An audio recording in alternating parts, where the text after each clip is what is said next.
Hey everyone! Ever heard of that old saying, early to bed and early to rise makes a person healthy, wealthy, and wise? Well, turns out there's a lot of truth to it, especially from an Ayurvedic perspective.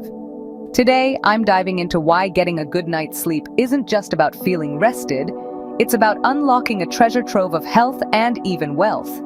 So, what's the big deal with sleep in Ayurveda? Ayurveda, the ancient Indian science of life, places enormous emphasis on the quality and timing of sleep. According to its wisdom, when you sleep matters just as much as how long you sleep. To start, going to bed early. Think around 10 p.m. aligns your body's internal clock with nature's cycle. This alignment is crucial because it maximizes the quality of your rest.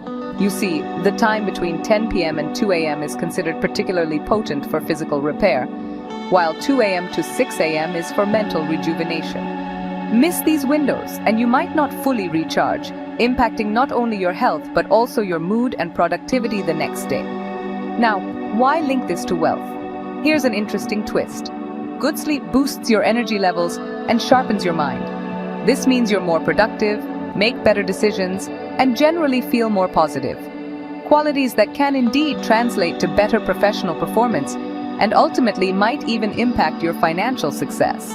After all, a clear, alert mind is a more capable mind, right? But how can you improve your sleep?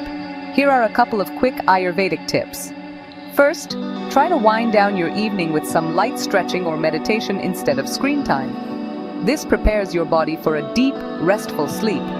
Also, consider sipping on some warm herbal tea, like chamomile or ashwagandha. These are not just soothing but help signal to your body that it's time to shift gears to rest. Remember folks, in our busy world, sleep is often the first thing we sacrifice, but it really should be the last. Prioritizing sleep is prioritizing your health, happiness, and yes, even your financial well-being. So tonight, why not start by giving yourself the gift of going to bed just a little earlier? Your body, and possibly your wallet, will thank you. Thanks for tuning in. Let's all strive not just to live, but to thrive. Sweet dreams, and see you in the next video where we'll explore more ways to enrich our lives holistically.